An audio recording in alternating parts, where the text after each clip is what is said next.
Muy bien, tengan todos un feliz día, queridos hermanos.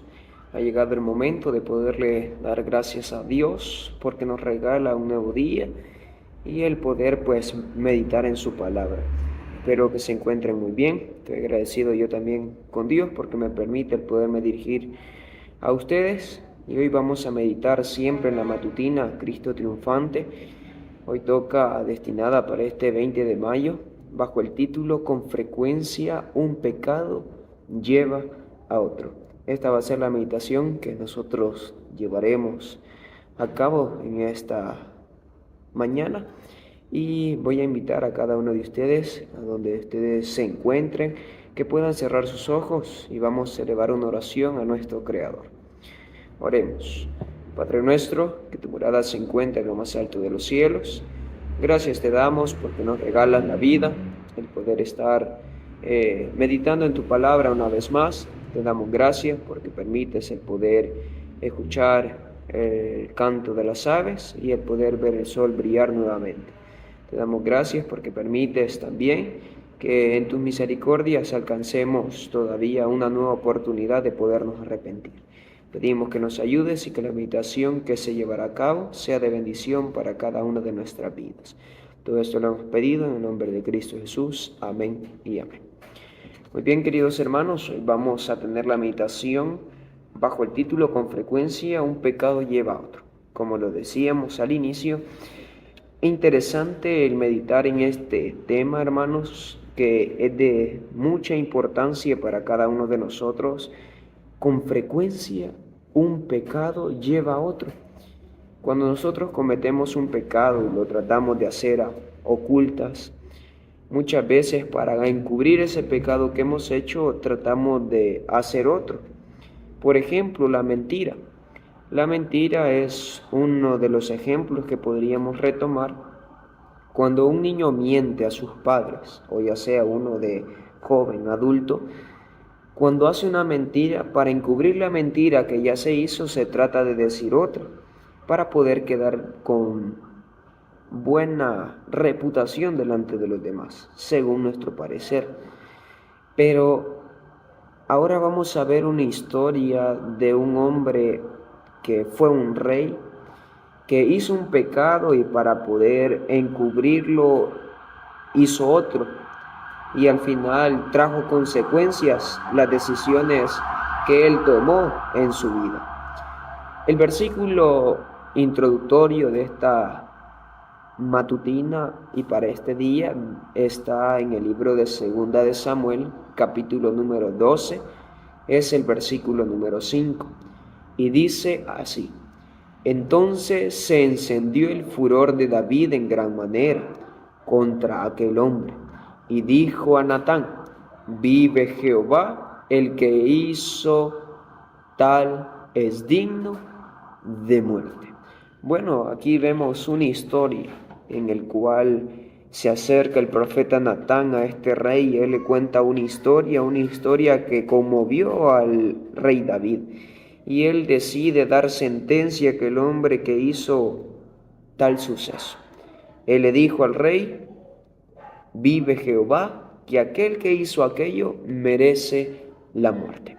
Hoy vamos a ver esta historia, hermanos, y deseo que de la misma manera podamos comprender y analizar y aplicarlos a nuestra vida. Dice de la siguiente manera el párrafo: La Biblia tiene poco que decir en alabanza de los hombres. Dedica poco espacio a relatar las virtudes hasta de los mejores hombres que jamás hayan vivido. Este silencio no deja de tener su propósito y su lección. Todas las buenas cualidades que poseen los hombres son dones de Dios. Realizan sus buenas acciones por la gracia de Dios manifestada en Cristo. Muy bien, aquí hay algo muy interesante, queridos hermanos, que hay que resaltar. Muchas veces las buenas acciones que nosotros tenemos para los demás debemos de comprender que son por la gracia de Dios, que se manifiesta a través de la muerte de Cristo en la tierra. Nosotros muchas veces como seres humanos pensamos que las buenas acciones que tenemos con los demás es porque nosotros las merecemos, porque yo soy digno de tener esas buenas obras para con los demás. Pero el párrafo dice, las acciones buenas que nosotros tengamos en nuestra vida es porque la gracia de Dios así lo permite. También se menciona, la Biblia tiene poco en hablar en dar una alabanza a los hombres. La Biblia no resalta, era aquí tal apóstol de esta manera y lo resalta, lo alaba. No, la Biblia no lo menciona así. Pero muchas veces nosotros como humanos tratamos de presentarnos de esa manera delante de los demás. Tratamos de alabarnos a nosotros mismos, de orgullecernos a nosotros mismos, pero no reconocemos que todo lo que tenemos, todas las buenas acciones que hasta el momento hay en nuestra vida, todos los reconocimientos que hacen en nuestra vida las demás personas, es porque Dios lo permite. Sigue diciendo el párrafo, el espíritu de confianza y ensalzamiento de sí fue el que preparó la caída de David, según las costumbres que prevalecían entre los soberanos orientales de aquel entonces. Los crímenes que no se toleraban en los súbditos quedaban impunes cuando se trataba del rey. El monarca no estaba obligado a ejercer el mismo dominio de sí que el súbdito. Todo esto tenía a minorar en David el sentido de la perversidad excesiva del pecado. Tan pronto como Satanás pueda separar el alma de Dios, la única fuente de fortaleza, procurará despertar los deseos impíos de la naturaleza carnal del hombre. Qué maravilloso lo que se nos hace reconocer el párrafo. El párrafo nos hace la invitación a que recapacitemos y meditemos en nuestra vida. Muchas veces nuestro espíritu de confianza, el ensalzamiento que nosotros tenemos en nuestra vida, son los que preparan la caída. En el caso de David, de este rey, que la Biblia menciona que pecó al tomar una mujer que no le correspondía, él antes de eso se separó de Cristo. ¿Por qué? Porque dio una cabida a Satanás a la vida de él. Ahora, muchas veces cuando nosotros caemos en el pecado, en las tentaciones, y la tentación, yo le doy paso para poder pecar, entonces yo estoy dando permiso a Satanás que separe mi vida de la de Cristo. Cuando uno muchas veces separa un fruto del árbol, ese fruto empieza primero, el fruto de la flor empieza a secarse cuando se separa del árbol y lo hace más rápido. Muchas veces nuestra vida, cuando se separa de Cristo, tiende a pasar lo mismo. Tiende a que nos empezamos a marchitar si nos separamos de Él. Y el párrafo menciona lo interesante del reconocer de que sin Él nada somos. Muchas veces tenemos que recalcar en nuestra propia vida el tener la seguridad de que con Cristo todo lo podemos. Pero muchas veces nuestra confianza en sí mismo no nos permite reconocer eso. ¿Qué más? También la historia relata, mis queridos hermanos, de que David lo llevó a caer a tal punto por haberse separado de Dios, porque habían costumbres aún en la vida de aquel rey que no eran de acuerdo a la voluntad de Dios. Y muchas veces pasa de la misma manera con cada uno de nosotros. Las costumbres que tenemos nos llevan a que eso nos empiece a hundir más en el pecado, nos deje peores en la condición que nos encontramos. Ahora, algo que yo quisiera resaltar era que en el tiempo antiguo al rey no se le podía decir absolutamente nada. Si él cometía un pecado y el rey no le gustaba la forma en que se le reprendía, él podría con toda autoridad mandar a matar a aquel hombre. Pero Dios manda a un profeta y sigue diciendo la historia. Pero cuando él estaba cómodo, tranquilo y seguro de sí mismo, se separó de Dios, se dio a las tentaciones de Satanás y trajo sobre su alma la mancha de culpabilidad. Betsabé, cuya hermosura fatal había resultado ser una trampa para el rey, Era la esposa de Urías el Eteo, uno de los oficiales más valientes y más fieles a David. No había sido una manera de escapar y una desesperación se apresuró a agregar un asesinato a su adulterio. Qué maravilloso el lograr comprender lo que la palabra de Dios nos hace mención a cada uno de nosotros.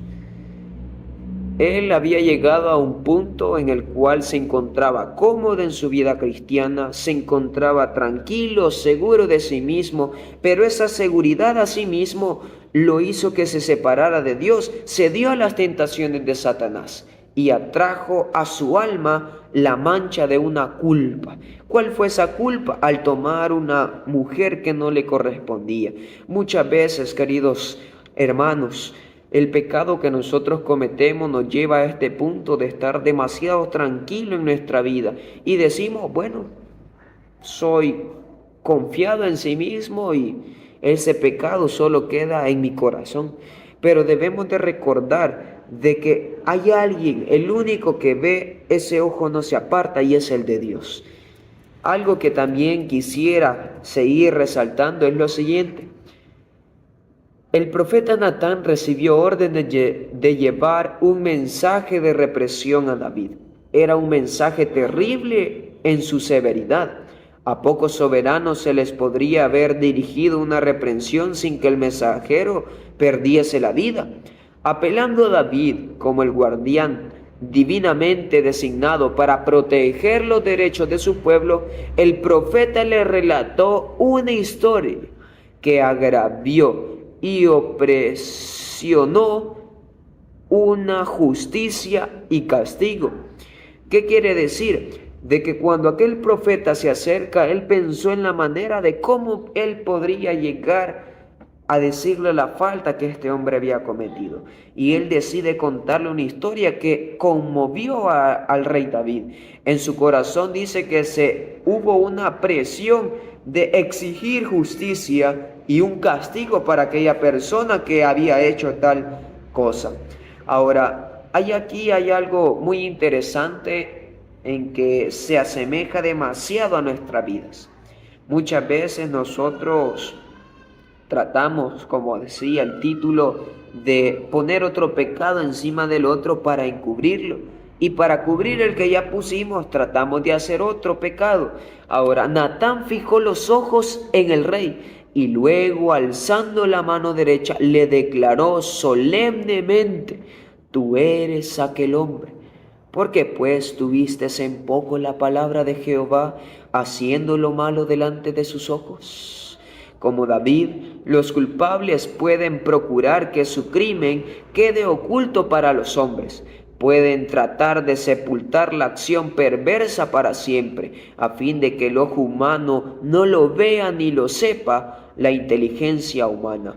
Pero todas las cosas están desnudas y abiertas a los ojos de aquel a quien tenemos que dar cuenta. Qué maravilloso, mis queridos hermanos, el comprender de que nosotros podemos cometer un pecado, pero ese pecado que tratamos de cubrirlo delante de la vista del hombre es el que realmente no se puede esconder de los ojos de Dios. Y ningún tipo de pecado, ni un pecado que el ser humano cometa, no puede quedar cubierto delante de la vista de Dios. Todas las cosas están al desnudo, están abiertas, porque Dios todo lo ve. Pero muchas veces uno como ser humano tiende a esconder las cosas, pero de los hombres no trata la manera de quizás procurar esconderse de Dios, tratar la manera, Dios me ve, no tengo que pecar. Eso debemos de tratar nosotros, la manera de hacer lo posible de no cometer ningún pecado, porque el pecado que uno cometa le trae consecuencias a la vida de uno, ya sean enfermedades, sean dolencias, sea una condición en la cual nosotros lleguemos a decir: pero ¿por qué me está pasando esto? Y muchas veces no reconocemos, mis queridos hermanos, que lo que nos pasa es muchas veces por las decisiones que uno toma como ser humano. Y vamos a ir finalizando con esto. El reproche del profeta conmovió el corazón de David, se despertó su conciencia y su culpa le apareció en toda su enormidad. Su alma se postró en penitencia ante Dios, con labios temblorosos exclamó: pequé contra Jehová. Esto nosotros lo debemos de reconocer, queridos hermanos. Muchas veces cuando uno comete un pecado, trata la manera de escudarse en los demás, trata la manera de evitar que digan, el hermano pecó. Muchas veces nosotros debemos de reconocer que hemos pecado contra Jehová. Así como lo hizo el rey David, debemos nosotros mismos seguir ese ejemplo, no a pecar, sino a estar bajo la responsabilidad y saber que hemos fallado. Nosotros debemos, mis queridos hermanos, comprender de que cuando nosotros pecamos debemos de aceptar la responsabilidad, la culpa de lo que hemos hecho. Muchas veces el niño cuando tiene hermanos y hace algo, menciona siempre primero, es que mi hermano fue, es que mi hermano hace lo otro. Nunca acepta la culpabilidad y esto también se ve en cada uno de nosotros los seres humanos. Por eso nosotros debemos de despertar nuestra conciencia, como lo dice el texto. Debemos de aceptar la culpa y ver el pecado que cometimos. Y debemos de doblegar nuestra alma y decir, he pecado contra Jehová. Queridos hermanos, en este día nosotros debemos de aceptar los errores que cometemos, aceptarlos con responsabilidad y pedirle perdón a Dios por lo que hacemos. Nosotros debemos de reconocer de que nosotros somos los culpables de todo lo que hacemos y no nadie más, no Dios, sino nosotros. Que el Señor nos ayude a poder de la mejor manera reconocer las faltas que cometemos y que nos ayude a poder cambiar nuestra forma de ser. Recordemos, si cometemos un pecado y no nos arrepentimos, ese pecado me va a llevar a cometer otro más y en mi vida se va a haber visto una confianza en seguir pecando. Siento normal el pecar y en mi corazón ya no va a estar aquello, me tengo que arrepentir por lo que he cometido. Eso debemos de analizar, mis queridos hermanos y amigos, que es necesario el tomar responsabilidades y tratar la manera y lo posible de no pecar. No lo vamos a lograr bajo nuestros propios medios. Pablo aconseja y dice que todo lo vamos a lograr con Cristo, porque Él nos va a fortalecer. Así que confiando en las hermosas palabras y los alientos que nos da la Biblia, vamos a orar. Cierren sus ojos en el lugar donde se encuentran para poder elevar una oración a nuestro Creador. Oremos. Padre nuestro, que tu morada se encuentre en lo más alto de los cielos, engrandecido, exaltado, glorificado sea tu nombre una vez más. Gracias te damos porque los consejos de tu palabra nos hacen ver los errores que muchas veces cometemos en nuestra vida. Pedimos que nos ayudes a tomar las responsabilidades de los pecados que cometemos y nos ayudes a arrepentirnos de todo corazón. Ayuda a cada hermano que está escuchando la meditación de tu palabra, bendice nuestros corazones, derrama la paz del cielo que tanto anhelamos, perdona los pecados que muchas veces en nuestra vida están ocultos y no los hemos confesado. Ayúdanos a que de la mejor manera siempre estemos agarrados de tu mano y que en un día no muy lejano podamos servirte y podamos agradarte en plenitud. Ayúdanos a que también en ese tiempo, cuando tú has de venir, podamos decir las palabras que se encuentran en el libro de Isaías. Este es nuestro Dios, le hemos esperado y Él nos salvará. Ayúdanos, oh buen Padre, a reflexionar y a hacer méritos para podernos salvar. Son nuestros deseos en el nombre de Cristo Jesús. Amén y amén. Muy bien, queridos hermanos, que el Señor les pueda bendecir y que tengan un excelente día y lleno de bendiciones. Es mi mayor deseo. Amén.